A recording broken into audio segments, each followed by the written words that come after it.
जय हिंद दोस्तों, मैं डॉक्टर आशुतोष त्रिपाठी अपने YouTube चैनल टुडे ज्योग्राफी में आपका हार्दिक स्वागत करता हूं। आज हम कक्षा 9 का तीसरा पाठ अपोहा तंत्र के बारे में पढ़ेंगे।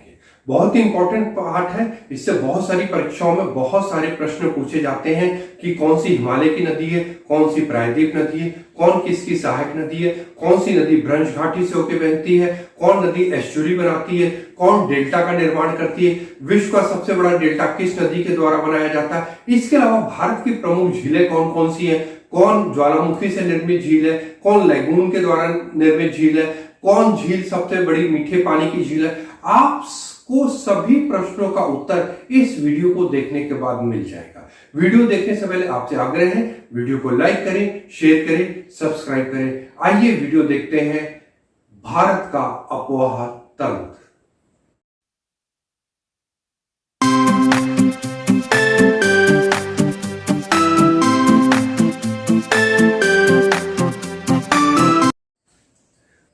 भारत का अपोहा तंत्र। अपोहा तंत्र का मतलब होता है नदियां किस रूप में देश में विकसित है, वो किस तरह के मार्ग में चल रही है, वो सीधी चल रही है कि जलप्रपात बना के चल रही है, कि वो जाल लेके चल रही है, मतलब किस रूप में नदियों का विकास हुआ है, उसके अध्ययन को हम अपोहा तंत्र कहते हैं। भारत में अपोहा तंत्र का नियंत्रण होता है भौगोलिक आकृतियों। भौगोलिक आकृतियों का तात्पर्य होता है पर्वत, पठार, मैदान, घाटी आदि। यदि पर्वतीय और पठारी भाग है तो नदी बड़ी तेजी से बहेगी, संकरी होगी। मैदानी भाग में है तो नदी काफी चौड़ी होगी और सीधे मार्ग में न होके टेढ़े मेढ़े रास्ते से जाएगी। तो नदियां किस प्रकार का मार्ग का अनुसरण करती हैं वो उसकी भौगोलिक आकृतियों पर निर्भर करता है। इस आधार पर भारतीय नदियों को दो प्रमुख वर्गों में विभाजित किया गया, हिमालय की नदियां और प्रायद्वीप की नदियां। यदि हम ये जो कर्क रेखा है बीच में देख रहे हैं, कर्क रेखा, यदि कर्क रेखा के उत्तर में देखें तो हिमालय की नदियां हैं और दक्षिण में प्रायद्वीप की नदियां हैं। तो हिमालय की कौन कौन सी नदियां? सिंधु, गंगा और उसकी सहायक नदी। इसका मतलब ये सिंधु नदी है और ये गंगा नदी है और उसकी सहायक नदियां। सिंधु की सहायक कौन कौन सी? झेलम, चिनाब, रावी, व्यास, सतलज, और गंगा की यमुना, और इधर से ब्रह्मपुत्र मेन, और उन दोनों की अपनी सहायक नदियां। प्रायद्वीपीय नदियां क्या है? नर्मदा, ताप्ती, महानदी। ये देखिए, नर्मदा, ताप्ती, महानदी, गोदावरी, कृष्णा, कावेरी, ये प्रमुख नदियां हैं। इन दोनों नदियों में अंतर क्या है दोनों क्षेत्रों की, मैं आगे आपको अभी पढ़ाऊंगा इस चीज को। ये तो एक वर्गीकरण हो गया। और ये जो आप ग्रीन लाइन देख रहे हैं, ये वाला, इसको कहते हैं जल विभाजन। जल विभाजन का मतलब होता है एक उच्च पर्वतीय भाग जिसकी दोनों तरफ नदियों का विकास हो। जैसे भारत में अमरकंटक है, एक तरह से, एक तरफ नर्मदा बहती, एक तरफ सोन बहती है, एक तरफ महानदी बहती। तो जल विभाजन का मतलब एक ऊंचा भूभाग जिसके दोनों तरफ दो नदियों का विकास हो, दोनों का अपना अपोहा तंत्र हो। तो ये देखिए, ये जो एक लाइन खींची हुई है, ये इधर क्या पश्चिम की तरफ की नदियां हैं, इधर पूर्व की तरफ नदियां हैं, और ये जल विभाजक है। इधर देखिए उत्तर की तरफ नदियां जा रही है और इधर दक्षिण की तरफ। उसी प्रकार ये पश्चिमी घाट है, तो पश्चिमी घाट से निकलने वाली नदियां देखिए बंगाल की खाड़ी की तरफ जा रही है, और इधर की नदियां जो पूर्व की तरफ आ रही है वो अरब सागर में गिर रही है। तो ये जल विभाजक का मतलब समझ गए, एक ऊंचा भूभाग जिसके दोनों तरफ नदियों का विकास हो या अपोहा तंत्र हो। विसर्जन के आधार पर, ये तो भूआकृति के आधार पर था कि हिमालय की नदियां और प्रायद्वीपीय नदियां। अब क्या है? विसर्जन के आधार। विसर्जन का मतलब नदियां कहां अपनी जल को छोड़ती है। तो कौन सी है? अरब सागर में गिरने वाली नदियां और बंगाल की खाड़ी में गिरने वाली। ये अरब सागर है और बंगाल की खाड़ी में। तो अरब सागर में कौन सी नदी गिर रही है? सिंधु। चूंकि भारत में नहीं है इसलिए इसका विस्तार नहीं है भारत में बहुत ज्यादा किताबों में। और नर्मदा और ताप्ती, इसके अलावा छोटी छोटी नदियां, पेरियार एरिया, वो गिरती है। और इधर बंगाल की खाड़ी में कितनी नदियां गिर रही? गंगा और उसकी सहायक नदी जिसमें ब्रह्मपुत्र, महानदी, गोदावरी, कृष्णा, कावेरी। यदि हम विसर्जन के आधार पर विभाजन करेंगे तो भारत की कुल नदियों का 77% जो जल है वो बंगाल की खाड़ी में जाता है और 23% जल अरब सागर में गिरता है।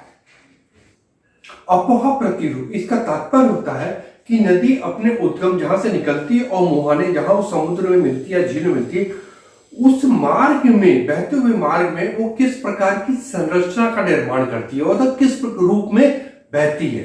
और वास्तव में नदी का जो रूप होता है वो क्षेत्र की चट्टानों पर, उस क्षेत्र की ढाल पर, उसमें जल की मात्रा आदि पर निर्भर करता है। तो यहां हम कुछ अपोहा प्रतिरूपों के बारे में पढ़ेंगे। सबसे पहले धूमाकृतिक अपोहा प्रतिरूप। यह प्रतिरूप तब बनता है जब धाराएं का मतलब नदी उस स्थान के भूस्थल की ढाल के अनुसार बहती हैं।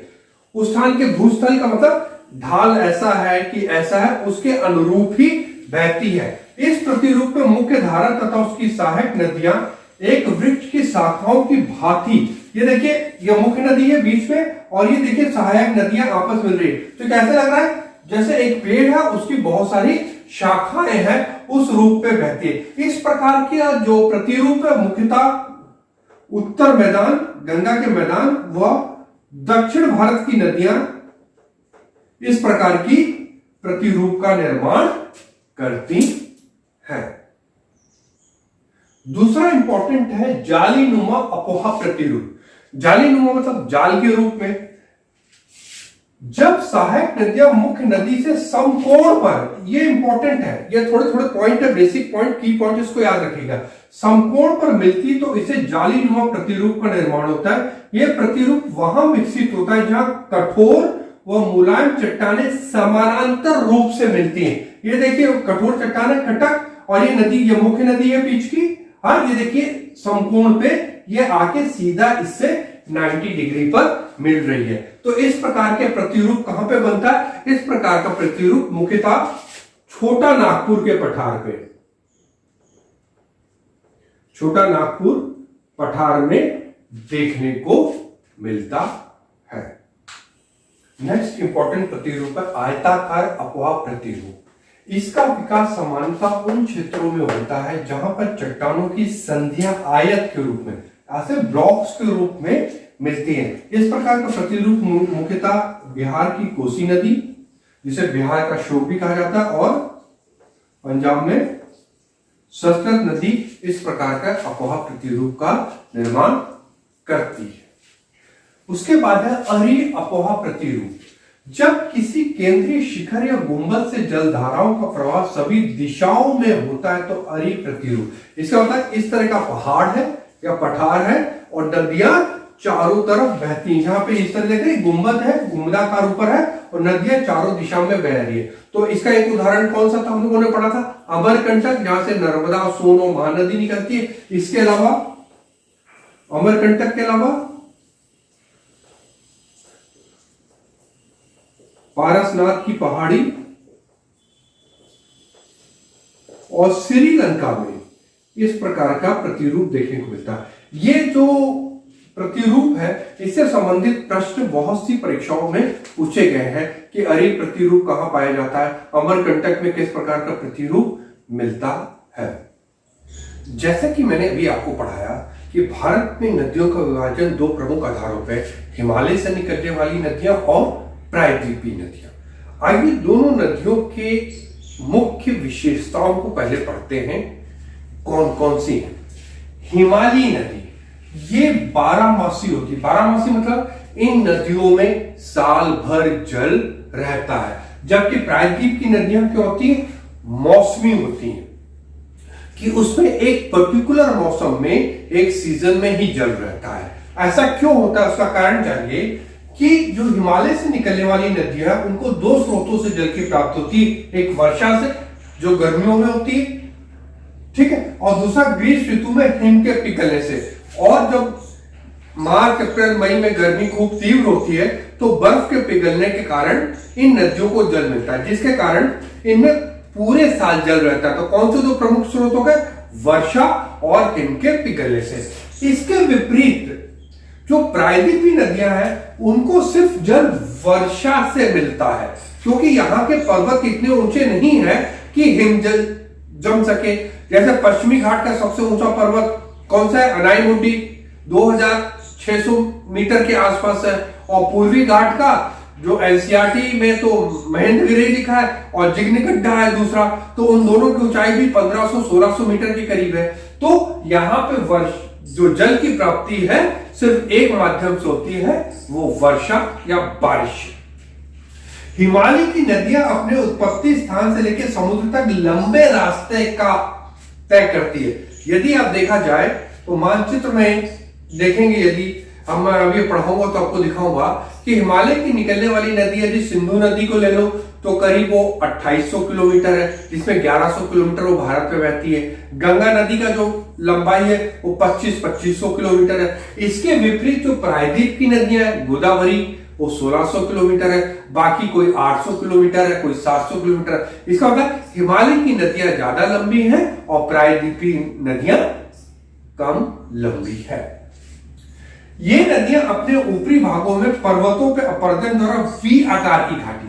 भाई यदि आप यहां देखिए पर्वत है, तो पर्वत पे क्या होता है, नदी की ढाल तीव्र होती है, तो नदी तीव्र गति से बहती है, तो अपरदन करके यहाँ पे वी आकार की घाटी का निर्माण करती है। ठीक है, गार्ड, जब वी आकार की घाटी और गहरी हो जाती है तो गार्ड बनता है, फिर उसी से कैनियन का निर्माण होता है। जैसे दुनिया का सबसे बड़ा कैनियन है, आप लोग जानते हैं, कोलोराडो नदी पे है ग्रैंड कैनियन, जो उत्तरी अमेरिका या यूएसए के अंतर्गत है। और जलप्रपात वाटरफॉल का निर्माण करती है। वाटर मतलब जब जल ऊपर से पानी ऐसे पहाड़ से नीचे की तरफ गिरता है। जबकि मध्यवर्ती और निचले भागों में अर्थात विसर्ग, गोकर्ण और बाढ़ का मैदान का निर्माण करती है। यदि हम इसको देखें तो विसर्ग क्या होता है, नदी जब मैदान में आती है तो इस तरह बहने लगती है। ये देखिए, इसको हम कहते हैं टेढ़ी मेढ़ी सांप की तरह, इसको हम कहते हैं विसर्ग। जो का गोकर्ण, जब ये विसर्ग काफी हो जाता है और ये इधर जमा हो जाता है तो ये भाग अलग हो जाता है, तो इस भाग को हम गोकुल झील से कहते हैं। आपने नदियों के किनारे देखा कि नदियां खूब टेढ़ी मेढ़ी बहती हैं और उसका एक भाग जल अलग दिखाई देता है, उसको गोकुल झील कहते हैं। फिर बाढ़कृत मैदान, नदियों का पानी जो बाढ़ के समय जहां तक पहुंचता है उसको हम बाढ़कृत मैदान कहते हैं।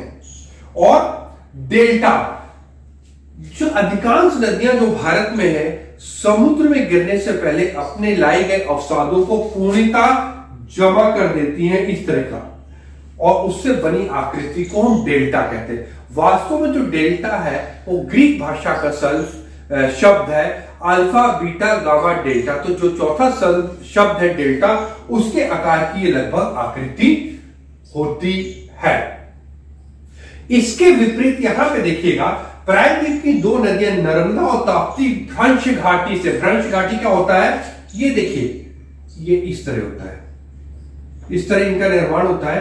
ये दोनों तरफ ब्लॉक पर्वत होते हैं, ये ब्लॉक माउंटेन होते हैं और बीच में भ्रंश घाटी होती है और नदी इसी से बहती है। इसका निर्माण कब होता है, जब बीच का भाग अपनी जगह स्थिर रहे और किनारे के भाग ऊपर की तरफ उड़ जाए। तो ये क्वेश्चन बहुविकल्पिक रूप में, अति लघु रूप में सभी प्रकार की परीक्षाओं में आता है कि भारत की कौन सी नदी भ्रंश घाटी से बहती है, नर्मदा और ताप्ती, और ज्वार नद मुख एस्चुरीज बनाती हैं। देखिए बहुत बड़ा अंतर है, यहां पे हिमालय से निकलने वाली नदियां क्या बनाती है, डेल्टा बनाती हैं, डेल्टा ये भी नदियां बनाती है। लेकिन जो अरब सागर में नदी गिरती है भारत की, जब अभी हम नदियों के बारे में पढ़ेंगे तो मैं आपको मानचित्र से पढ़ाऊंगा, वो ज्वार नद मुख एस्चुरीज बनाती है, अर्थात वो ऊंचाई से अपने जल को सागर में गिराती है। तो यहां डेल्टा का निर्माण नहीं होता। लेकिन बंगाल की खाड़ी में गिरने वाली नदियां डेल्टाओं का निर्माण करती है। तो ये बेसिक अंतर याद रखिएगा कि हिमालय से निकलने वाली नदियां डेल्टा का निर्माण करती हैं। इस बेसिक चीज को याद रखिएगा कि हिमालय से निकलने वाली नदियां डेल्टा का निर्माण करती हैं। इसके विपरीत प्रायद्वीप की नदियां दो प्रकार की आकृतियों का निर्माण करती हैं। जो अरब सागर में नदी गिरती है, इसमें सिंधु नदी नहीं है, वो डेल्टा का निर्माण करती है। लेकिन नर्मदा और ताप्ती नदी भ्रंश घाटी का निर्माण करती है। हम सिंधु नदी को इसलिए नहीं लेते क्योंकि वो पाकिस्तान में गिरती है, इसलिए वो भारत के अपवाह तंत्र में सम्मिलित नहीं की जाती गिरते वक्त। और ज्वार नद मुख एस्चुरीज का निर्माण करती है। जबकि बंगाल की खाड़ी में गिरने वाली कौन कौन सी नदियां, महानदी है, गंगा, गंगा तो चूंकि प्रायद्वीपी हिमालय नदी है, लेकिन बंगाल की खाड़ी में गिरती है, लेकिन ये हम प्रायद्वीपी नदियों के संदर्भ में लेंगे तो महानदी, गोदावरी, कृष्णा, कावेरी, ये जो प्रमुख नदियां हैं ये डेल्टा का निर्माण करती है। अगला अंतर है हिमालय से निकलने वाली कौन कौन सी प्रमुख नदियां, प्रायद्वीप की कौन कौन सी नदियां। इससे रिलेटेड बहुत सारे प्रश्न परीक्षा में आते हैं। हिमालय से कौन कौन सी नदी निकलती है? सिंधु और उसकी सहायक, झेलम, चिनाब, रावी, व्यास, सतलज, गंगा, यमुना, गोमती, गंडक, कोसी, महानंदा, ब्रह्मपुत्र की सहायक दिबांग, लोहित, ये इसकी सब प्रमुख सहायक नदियां जो हिमालय से निकलती है। इसके फिर प्रायद्वीप की जो प्रमुख नदियां नर्मदा, ताप्ती, महानदी, गोदावरी, कृष्णा और कावेरी। इसके अलावा 2-3 अंतर आप स्वयं भी लिख सकते हैं, जैसे हिमालय से निकलने वाली कोई भी नदी प्रायद्वीप नदी की सहायक नदी नहीं है, जबकि प्रायद्वीप से निकलने वाली कई नदियां हिमालय की सहायक है, जैसे चंबल, बेतवा, केन किसकी सहायक है? यमुना की, और सोन गंगा की। तो ये बेसिक अंतर है कि इसकी कोई भी नदी इसकी सहायक नहीं है, लेकिन प्रायद्वीप से निकलने वाली नदियां हिमालय नदियों की सहायक है। तो ये था प्रायद्वीपीय नदियां और हिमालय नदियों के बीच मुख्य अंतर। भारतीय अपोहा तंत्र के अंतर्गत हिमालयी नदियों के अंतर्गत हम सबसे पहले सिंधु नदी तंत्र के विषय में पढ़ेंगे, अर्थात सिंधु और उसकी सहायक नदियों के विषय में पढ़ेंगे। सिंधु नदी है वो तिब्बत में कैलाश पर्वत के पास बोखरचू, ये बोखरचू नामक हिमनद के पास से निकलती है, और जो भारत में है दमचोक एक जगह है, वहां से प्रवेश करती है, और लद्दाख के सिर्फ एक ही जिले, या कहिए भारत के एक ही जिले लेह में ये बहती हुई जाती है। इसकी जो कुल लंबाई है वो 2880 किलोमीटर है, लेकिन भारत में केवल 1114 किलोमीटर की लंबाई है, क्योंकि अधिकांश लंबाई इसकी जो पाकिस्तान अधिकृत कश्मीर के बाद पाकिस्तान में है। यदि हम उस पे सहायक नदियों के रूप में देखें तो श्योक, गिलगित, स्वायत्त, काबुल, ये सब सुलेमान पर्वत से निकलती हैं और इसकी सहायक नदियां हैं। जो भारत में इसकी प्रमुख सहायक नदियां वो कौन कौन सी है? झेलम, चिनाब, रावी, सतलज और सतलज की सहायक नदी। तिब्बत में जो सिंधु नदी को कहा, जिस नाम से जाना जाता है उसका नाम है सिंगी खबान या शेरमुख। भारत और पाकिस्तान के बीच सिंधु जल समझौता है 1960 का, जिसके अनुसार भारत सिंधु नदी का केवल 20% जल ही उपयोग कर सकता है। और आपको जानकर आश्चर्य होगा कि 2014 से पहले भारत इसका 1% भी जल उपयोग नहीं करता था। 2014 के बाद भारत सरकार ने यह निर्णय लिया कि वो अपने हिस्से का पानी इस्तेमाल करेगा। उसके बाद सिंधु नदी भारत से, लेह से बहती हुई पाकिस्तान चली जाती है और अरब सागर में गिरती है। सिंधु नदी तंत्र के अंतर्गत अगली जो महत्वपूर्ण नदी है वो है झेलम। मैं उत्तर से दक्षिण के क्रम में पढ़ा रहा हूं, क्योंकि बहुत सारी परीक्षाओं में नदियों के क्रम को भी पूछा जाता है, तो मैं उसी क्रम में पढ़ाऊंगा। जो झेलम नदी है वो वेरीनाग के निकट शेषनाग झील से निकलती है, जो जम्मू कश्मीर में ही है। और जो झेलम नदी की जो सबसे प्रमुख सहायक नदियां कौन सी है? किशन गंगा, जिसे पाकिस्तान में नीलम नदी के नाम से भी जाना जाता है। झेलम नदी के किनारे ही जम्मू कश्मीर की ग्रीष्मकालीन राजधानी श्रीनगर स्थित है, और ये वुलर झील होते हुए निकलती है। पाकिस्तान वाले भाग में झेलम में मंगला डैम का निर्माण किया गया है और झेलम नदी मीरपुर और मुजफ्फराबाद के बीच भारत और पाकिस्तान के मध्य एक प्राकृतिक सीमा का भी निर्माण करती है।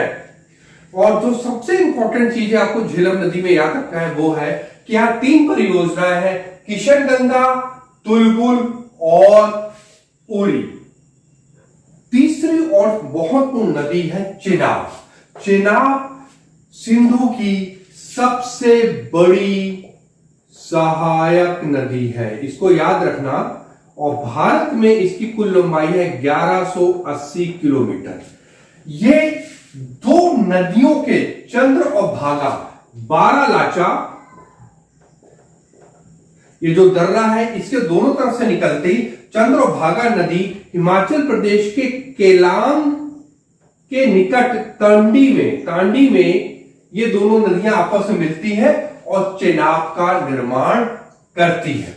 इसकी जो प्रमुख सहायक नदियां हैं वो झेलम है, देखिए, उसके बाद रावी है और एक छोटी सी नदी तवी इसकी प्रमुख नदियां हैं।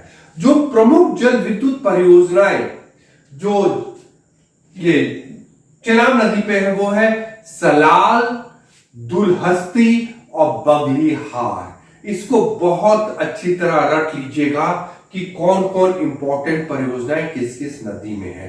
तो चेनाब नदी पे कौन कौन सी है? सलाल, बगलीहार और दुलहस्ती। तीसरी जो महत्वपूर्ण नदी है वो रावी है, जो रोहतांग दर्रे के पास से के पश्चिम से निकलती है। वास्तव में कुल्लू पहाड़ी है, वहां पे निकलती है और यहाँ इस पे 2 परियोजनाएं, चमेरा और थीम परियोजना। नेक्स्ट इंपॉर्टेंट नदी है व्यास, जो किसकी सहायक नदी है? सतलज की। व्यास के बारे में जान लीजिए, सबसे महत्वपूर्ण नदी है कि ये केवल एक ऐसी नदी है जिसका प्रभाव भारत में है। इसका क्या मतलब है? बाकी सिंधु, झेलम, चेनाब, रावी, सतलज सभी पाकिस्तान में जाती हैं, लेकिन व्यास ही एकमात्र नदी है जो पूर्णतः भारत में ही बहती है और ये रोहतांग दर्रे के निकट व्यास कुंड से निकलती है। इसको बहुत अच्छी तरह याद रखिएगा।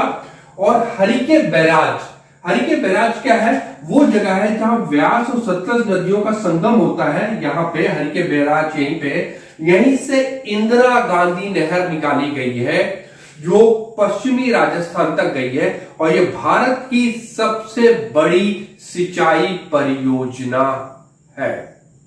सिंधु नदी तंत्र की जो सबसे दक्षिणी नदी है वो है सतलज या सतलुज, जो मानसरोवर झील के निकट राक्षस ताल जो तिब्बत में है वहां से ये निकलती है और सिंधु नदी के करीब समानांतर 400 किलोमीटर बहती हुई शिवकिला, जो हिमाचल प्रदेश में दर्रा है, वहां शिवकिला दर्रे के माध्यम से भारत में प्रवेश करती है और इसकी जो प्रमुख सहायक नदी है वो व्यास है। इस पर जो बहुत ही महत्वपूर्ण परियोजना बनी है भाखड़ा नंगल, जिसके विषय में आप सब जानते हैं। यहीं पे भाखड़ा नंगल नदी डैम के पीछे ही गोविंद सागर जलाशय का निर्माण किया गया है। ये जो जलाशय के बारे में बहुत सारी परीक्षाओं में इसको बहुविकल्पिक रूप में पूछा गया है। इसके अलावा नापता झाखरी एक इंपॉर्टेंट परियोजना है जो सतलज नदी पर बनी हुई है। ये सभी नदियां सामूहिक रूप से पंच नदी कहलाती है और पाकिस्तान के मिथन कोट में किससे जाके मिलती है? सिंधु नदी से जाके मिलती है। उसके बाद सभी नदियां अरब सागर में अपने जल का प्रवाह करती हैं। सिंधु नदी तंत्र के अंतर्गत हमको दोआबों के बारे में भी जानना आवश्यक है। दोआबों का मतलब दो का मतलब टू और आप का मतलब पानी, मतलब ऐसा क्षेत्र जो 2 पानी के मध्य है और इससे बहुत सारे प्रश्न परीक्षाओं में आते हैं। यूपी पीसीएस में तो बहुत सारे प्रश्न पूछे गए हैं, बोर्ड एग्जामों में पूछे जाते हैं। तो आइए इसको पढ़ लेते हैं। बहुत आसान तरीका है, मैंने अपने पिछले वीडियो में बताया था, इस बार फिर रिवाइज कर लेते हैं। सबसे पहले सीक्वेंस से पढ़ेंगे, ठीक है। झेलम और चिनाब के बीच 4, यहां पे देखिए झेलम चिनाब 4, चिनाब का 4 है और झेलम का जा है। फिर रावी और चिनाब और रावी के बीच रचना, ये देखिए रावी का रा है और चिनाब का चा है। फिर रावी और व्यास के बीच, व्यास और रावी के बीच बारी, ये देखिए मैंने बारी लिखा हुआ यहां पे। और फिर है व्यास और सतलुज के बीच बिस्त, व्यास का बा और सतलुज का।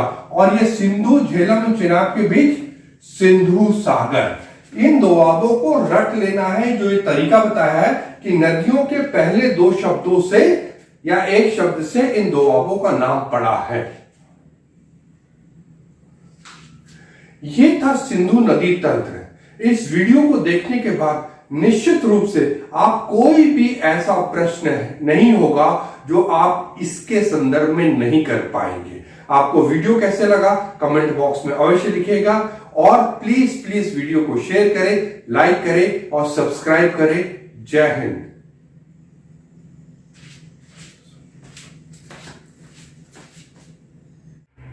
हिमालय से निकलने वाली नदियों में जो सबसे प्रमुख तंत्र है वो है गंगा नदी तंत्र।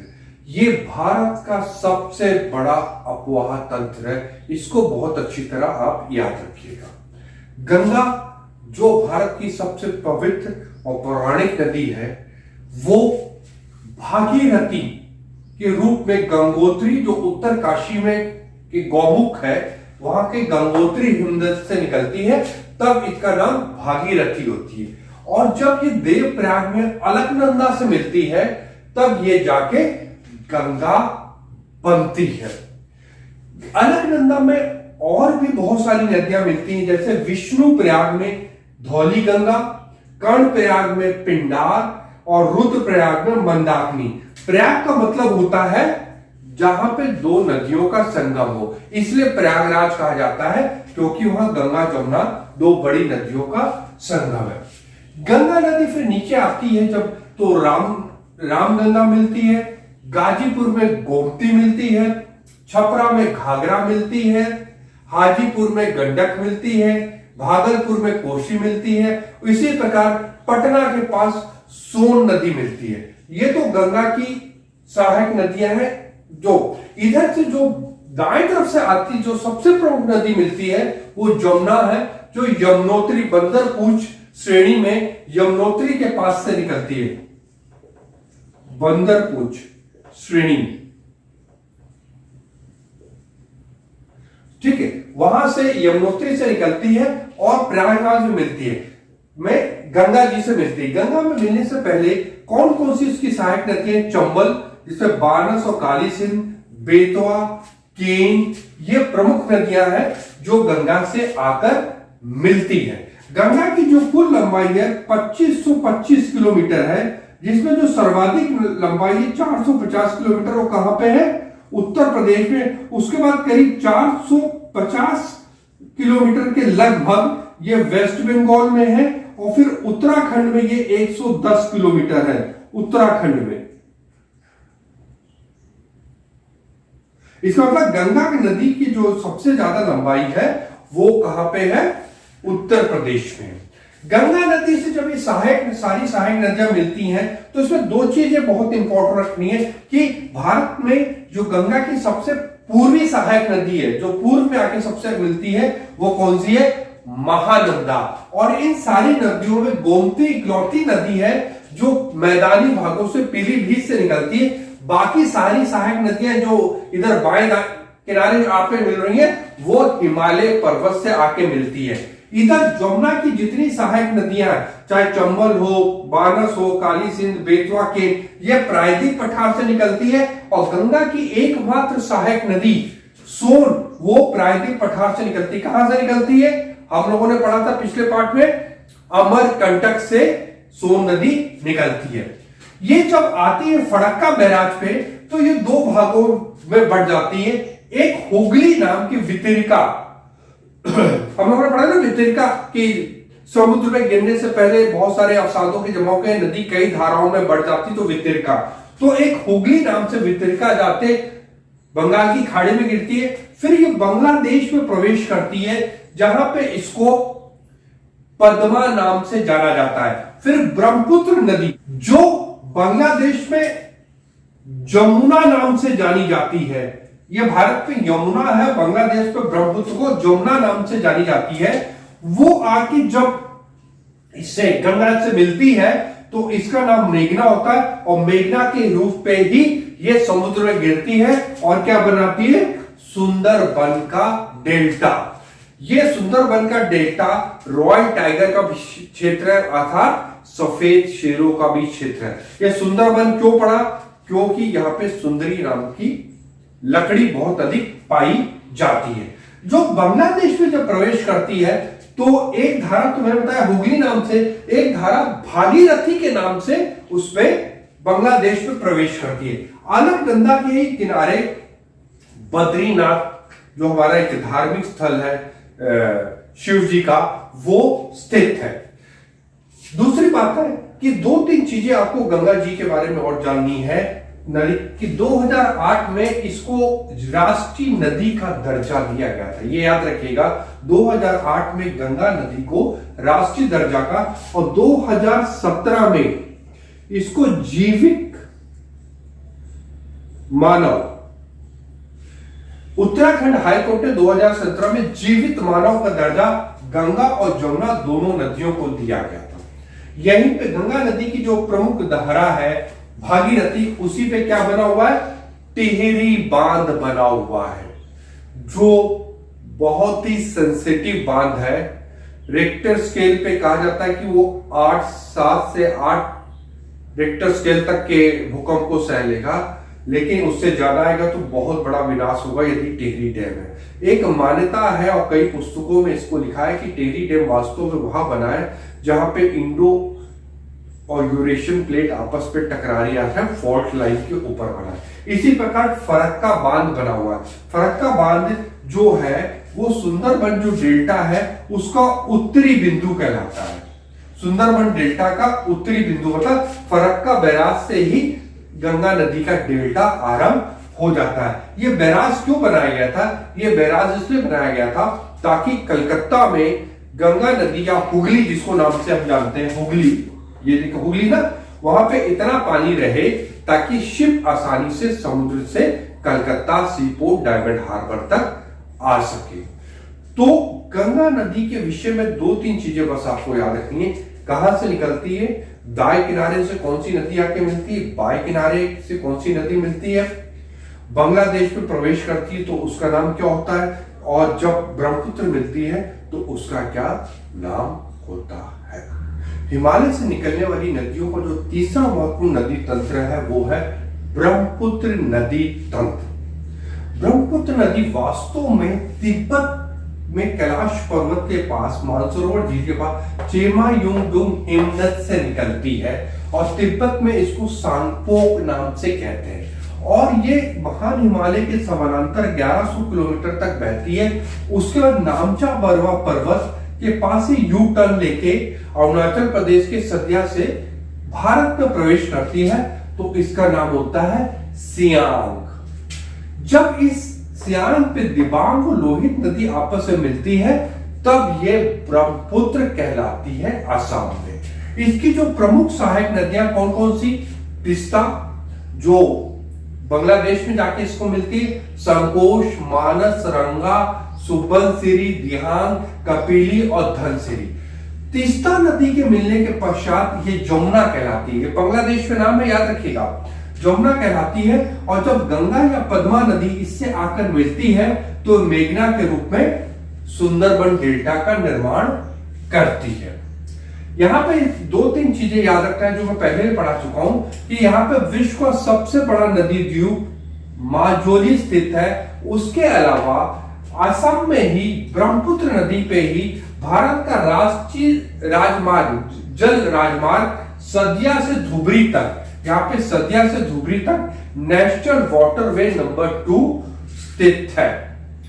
जब ये तिब्बत में होती है तो यह वर्षा कम होती है, तो इसमें गाद अवसादों की मात्रा बहुत कम होती है। लेकिन जैसे भारत में प्रवेश करती है और असम राज्य पहुंचती है तो वर्षा वाले क्षेत्र से इस पे काफी मात्रा में गाद और स्लेट की मात्रा इकट्ठी हो जाती है। तो ये प्रश्न पूछा गया है, क्या कारण है कि तिब्बत वाले क्षेत्र में ब्रह्मपुत्र नदी पे अवसादों की मात्रा कम होती है जबकि असम में अवसादों की मात्रा बहुत अधिक होती है। महानदी प्रायद्वीप नदियों में एक प्रमुख नदी है जो बंगाल की खाड़ी में गिरती है। ये छत्तीसगढ़ के सिवा पहाड़ी से निकलती है। हम लोगों ने पढ़ा था कि अमरकंटक पहाड़ से निकलती है, वहीं पे से ये निकलती है सिवा पहाड़ी से। इसकी जो प्रमुख सहायक नदियां कौन कौन सी है? शिवनाथ, हसदो, मान, जोंग और तेल। तेल रिवर के बारे में इससे जान लीजिए कि 2010 या 11 के आईएएस में और उससे पहले भी एक बार आईएएस में इसके बारे में पूछा गया था कि तेल किसकी सहायक नदी है। इसी नदी पे विश्व का सबसे लंबा बांध हीराकुंड बांध बना हुआ है। इसके अलावा तिरकपाड़ा और बैरोज बांध है। इस नदी की जो कुल लंबाई है करीब 860 किलोमीटर है और ये कहां है? इसका जो क्षेत्र है मध्य प्रदेश, छत्तीसगढ़, झारखंड, उड़ीसा व महाराष्ट्र।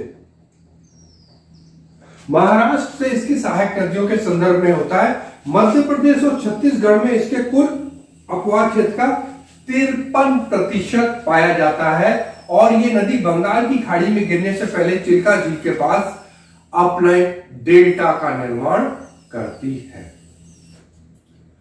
गोदावरी ये नदी न केवल प्रायद्वीप भारत की सबसे बड़ी नदी है बल्कि गंगा के बाद भारत की दूसरी सबसे बड़ी नदी है। इसको बहुत अच्छी तरह याद रखना है कि गोदावरी प्रायद्वीप भारत या साउथ इंडिया की सबसे लंबी नदी है और ये भारत की दूसरी सबसे लंबी नदी है जो करीब 1465 किलोमीटर लंबी है। ये नासिक के पश्चिमी घाट के त्रिवेंग पहाड़ी से निकलती है और इसकी जो प्रमुख सहायक नदियां हैं उसके संदर्भ में परीक्षाओं में बहुत से प्रश्न आते हैं। इसको बहुत ध्यान से देखिएगा। कौन कौन सी सहायक नदी? पूर्णा, पैनगंगा, वर्धा और वैनगंगा। वर्धा और वैनगंगा की संयुक्त धारा को प्राणहिता कहते हैं। ये यूपी पीसीएस और आईएएस दोनों परीक्षाओं में इससे संदर्भित प्रश्न पूछे जा चुके हैं और बोर्ड परीक्षाओं में भी पूछे जाते हैं। प्राणहिता कहते हैं। इसके अलावा इंद्रावती और शबरी है। इसके अलावा जो दाएं तट से आ रही है प्रवारा, निजाम सागर से मंजरा इसकी प्रमुख सहायक नदियां हैं और इस पे एनीकट बांध बना हुआ है। इसको ध्यान से रखिएगा। इसकी जो कुल लंबाई है उसके अपवाह क्षेत्र का 50% से अधिक भाग महाराष्ट्र में पड़ता है। इसको याद रखिएगा। कभी कभी इस तरह के प्रश्न पूछ लिए जाते हैं। इसके अलावा छत्तीसगढ़, मध्य प्रदेश, तेलंगाना, आंध्र प्रदेश में भी इसका अपवाह क्षेत्र देखा जाता है। तो आपको क्या याद रखना है? भारत की सबसे लंबी नदी है, दूसरी सबसे लंबी नदी है, दक्षिण भारत की सबसे लंबी नदी है, साथ ही साथ इसको दक्षिण गंगा और वृद्ध गंगा नाम से भी जाना जाता है। और इस पर जो सहायक नदियों उसमें प्रमुख का याद रखना है पैनगंगा, वैनगंगा, प्राणहिता और प्रवारा। एक बार आईएएस पे यह प्रश्न पूछा गया था कि निम्नलिखित में कौन गंगा की सहायक नदी नहीं है? तो पैनगंगा, वैनगंगा और किशन गंगा। किशन गंगा किसकी थी? झेलम की सहायक थी ना। तो इन सब नदियों के बारे में संदर्भ ने पूछा था, इस पे कौन गंगा की सहायक नदियां नहीं है। तो प्रश्न इस स्तर से भी एग्जाम्स में पूछे जा सकते हैं। कृष्णा नदी जो दक्षिण भारत की दूसरी सबसे लंबी नदी है। पहली कौन सी थी? गोदावरी। और इसकी कुल लंबाई है 1402 किलोमीटर और इसके कुल अपवाह क्षेत्र का करीब 44% किस राज्य में पड़ता है? कर्नाटक में। याद रखिएगा, ठीक है। ये महाबलेश्वर के निकट जो पश्चिमी घाट है वहां से निकलती है और इसकी सहायक नदियों के संदर्भ में बहुत सारे प्रश्न परीक्षाओं में पूछे जाते हैं। कौन कौन सी सहायक है? देखिए, पंचगंगा, दूधगंगा, घटप्रभा, मलप्रभा, तुंग और भद्रा, जो मिला के तुंग भद्रा बनती है। ये क्या है? सबसे बड़ी सहायक नदी है। किसकी? कृष्णा नदी की। उसके अलावा मूसी इसकी प्रमुख नदियां हैं। जो इसमें प्रमुख की परियोजना है श्रीशैलम और नागार्जुन, ये कहां पे है? आंध्र प्रदेश में है। और अलमाटी बांध कर्नाटका में है। इसको बहुत अच्छी तरह आपको याद रखना है। प्रायद्वीप भारत की सबसे दक्षिणी नदियों में जो सबसे महत्वपूर्ण है वो है कावेरी नदी। इसकी जो कुल लंबाई है करीब 800 किलोमीटर है। और तमिलनाडु और कर्नाटका बीच कावेरी जल विवाद के विषय में आपने सुना ही होगा, जो बहुत पुराना है। ये कर्नाटका के कुर्ग जिले में स्थित ब्रह्मगिरी पहाड़ी से निकलती है। इसकी बहुत सारी सहायक नदियां हैं, लेकिन सबसे जो इंपॉर्टेंट है वो अमरावती है और स्वर्णवती है। इसके अलावा लक्ष्मण सीट, काबिनी, हरंगी, हेमवती आदि प्रमुख सहायक नदियां हैं। इसके संदर्भ में एक बहुत महत्वपूर्ण प्रश्न आईएएस में आ चुका है कि दक्षिण भारत की किस नदी में साल भर जल बराबर रहता है, मतलब पानी रहता है? तो ये कावेरी नदी। उसका कारण क्या है कि कावेरी नदी को उत्तर पूर्व और दक्षिण पश्चिम दोनों मानसूनी हवाओं से काफी जल की उपलब्धता हो जाती है। इसी पे शिव समुद्रम भारत का जो दूसरा सबसे बड़ा जलप्रपात स्थित है। वैसे कौन सा सबसे बड़ा जलप्रपात है? कुंचिकाल। कुंचिकाल जो कर्नाटका में है वो भारत का सबसे ऊंचा जलप्रपात है। जो दूसरे नंबर का है शिव समुद्रम, वो कावेरी नदी पर ही है और इसी पर ही मेट्टूर बांध बनाया गया है। ये तो इतनी बार परीक्षाओं में पूछा गया है कि इसकी कोई गिनती ही नहीं है, तो इसको बहुत ध्यान से आप याद रखिएगा। नर्मदा प्रायद्वीप भारत की तीसरी सबसे लंबी नदी है और इससे संबंधित बहुत से प्रश्न परीक्षाओं में पूछे जाते हैं। उसका मुख्य कारण है कि ये नदी भ्रंश घाटी से बहती है और ज्वार नदमुख अर्थात एस्चुरीज का निर्माण करता है। भ्रंश घाटी क्या होती है? ये दो पर्वत होते हैं, जैसे ब्लॉक पर्वत है, इसको हम ब्लॉक पर्वत कहेंगे, ब्लॉक माउंटेन। इसके बीच में ही भ्रंश घाटी होती है ना? तो ये बहुत बार ये प्रश्न पूछा जाता है, भारत की कौन सी नदी भ्रंश घाटी से बहती है? एक नर्मदा है, दूसरी ताप्ती में, आपको पढ़ा होगा। अमरकंटक की पहाड़ी से निकलती है। और कौन कौन सी नदी निकलती है अमरकंटक से? महानदी और सोन। इसकी कुल लंबाई 1312 किलोमीटर है और तवा, बंजर, ओरसंग और गंजाल इसकी प्रमुख सहायक नदियां हैं। जबलपुर के निकट बेड़ा घाट में धुआंधार जलप्रपात का निर्माण किया गया। यह बड़ा फेमस जलप्रपात है और एक बहुत पुरानी पिक्चर आई थी रोजा, उसमें इस पे शूट किया गया है। वो एक टोकरी के नुमा में नाव करती है और दोनों तरफ फिर वेक्टर्स और दोनों तरफ संगमरमर के पहाड़ है यहाँ पे। तो भेड़ा घाट में धुआंधार जलप्रपात बहुत ही फेमस जलप्रपात है भारत का। और सरदार सरोवर परियोजना नर्मदा नदी पर ही बनी हुई है, इसको बहुत अच्छी तरह याद रखिएगा। और नर्मदा नदी के किनारे अब क्या बना हुआ है? Statue of unity Sardar Vallabh भाई पटेल का। तो क्या क्या याद रखना है आपको? नर्मदा नदी की दक्षिण भारत की तीसरी सबसे लंबी नदी है, भ्रंश घाटी से बहती है, ज्वारनदमुख एस्चुरीज का निर्माण करती है और धुआंधार जलप्रपात है और इस पर सरदार सरोवर परियोजना स्थित है। प्रायद्वीप नदियों में जो सबसे छोटी प्रमुख नदी है जो इस मानचित्र में शो की गई है उसमें ताप्ती है, जिसकी कुल लंबाई 724 किलोमीटर है। ये मध्य प्रदेश के बैतूल जिले के मुल्ताई से निकलती है और ये नर्मदा नदी की ही तरह भ्रंश घाटी से बहती है और ज्वारनदमुख का निर्माण करती है। ज्वारनदमुख का मतलब होता है कि नदी अपने समस्त मलबा को, अवसादों को समुद्र में ही बहाकर ले जाती है। डेल्टा की भांति उस समुद्र के किनारे उसको जमा नहीं करती। काकरा पार और उकई प्रमुख परियोजनाएं हैं जो इस नदी पर बनाई गई है। इसके अलावा बहुत सारी छोटी छोटी प्रायद्वीपीय नदियां हैं, जैसे दामोदर जिसको बंगाल का शोक कहा जाता है, स्वर्ण रेखा, वैतरणी, पेरियार जो केरल की एक नदी है, ये बहुत छोटी छोटी नदियां हैं जिनको आपको सिर्फ ध्यान रखना है। परीक्षा की दृष्टि से उतनी महत्वपूर्ण नहीं है, लेकिन कभी कभी पूछा ले जाता है कि पेरियार किस राज्य में बहती है, या बंगाल किस नदी को बंगाल का शोक कहा जाता है। तो आपको याद रखना है दामोदर नदी को बंगाल का शोक कहा जाता है। ये थी प्रायद्वीप की प्रमुख नदियां। भारत की झीलें, इससे संबंधित प्रश्न हर परीक्षाओं में पूछा जाता है कि कौन सबसे बड़ी झील है, कौन किस प्रकार की झील है, वो मीठे पानी की झील है या लैगून है या खारे पानी की झील है, या कौन झील किस राज्य में है। तो इस मानचित्र के माध्यम से मैं आपको समझाने की कोशिश करूंगा कि कौन कौन सी प्रमुख झीलें परीक्षाओं में पूछी जाती। सबसे पहले है वुलर झील। ये देख रहे हैं वुलर झील, ये भारत की सबसे बड़ी झील है। भारत की सबसे बड़ी मीठे पानी की झील है, समझ रहे हैं।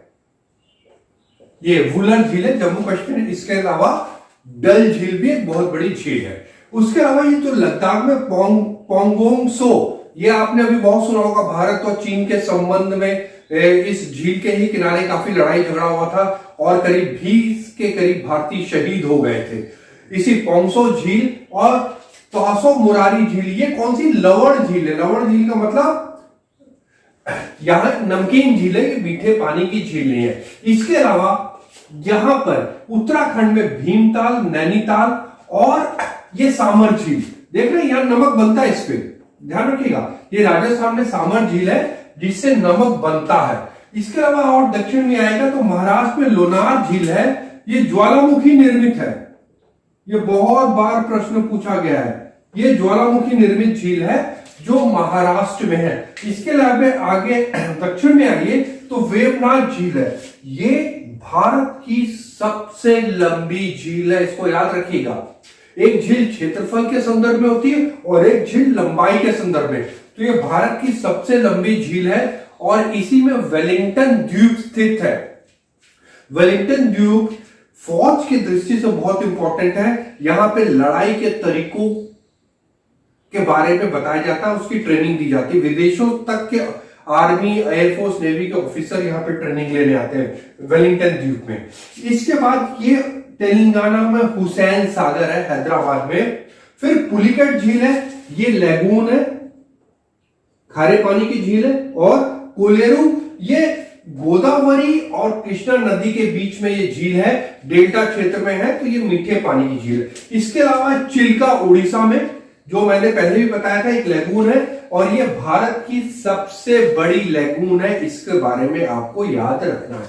लोकटक मणिपुर में है, इसके बारे में कुछ नहीं कहना। इतने प्रश्न इससे संबंधित आए हैं कि बताया नहीं सकता। हर दूसरी परीक्षा में लोकटक झील पूछी जाती है।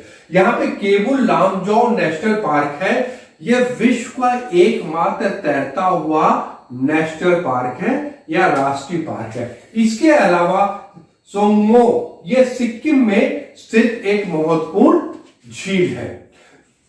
यह था कक्षा 9 का पाठ 3 अपोहा तंत्र, जिसमें आपने पढ़ा कि हिमालय नदियों और प्रायद्वीप नदियों के मध्य क्या प्रमुख अंतर है, हिमालय की कौन सी लंबी नदी है, प्रायद्वीप भारत की कौन सी लंबी नदी है, भारत की कौन सी सबसे लंबी नदी है, प्रायद्वीप भारत की कौन सी सबसे छोटी नदी है, कौन सी नदी ब्रज घाटी से बहती है, किस नदी के द्वारा विश्व का सबसे बड़ा डेल्टा बनाया जाता है, कौन सी नदी अरब सागर में गिरती है, कौन सी नदी बंगाल की खाड़ी में गिरती है। इसके अलावा भारत की सबसे बड़ी मीठे पानी की झील कौन सी है, भारत की सबसे बड़ी खारे पानी की झील कौन सी है, भारत के पूर्वी तट पे कौन सी झील है, भारत के पश्चिमी तट पे कौन सी झील है, किस झील का निर्माण ज्वालामुखी से हुआ, राजस्थान के किस झील से नमक मिलता है। आप सब प्रश्नों की जानकारी आपको इस पाठ से मिल गई होगी। आशा है आपको ये वीडियो बहुत अच्छा लगा होगा। यदि कुछ भी कमी हो तो प्लीज कमेंट बॉक्स में जरूर लिखें। वीडियो को जरूर शेयर करें, लाइक करें और सब्सक्राइब करें। जय हिंद।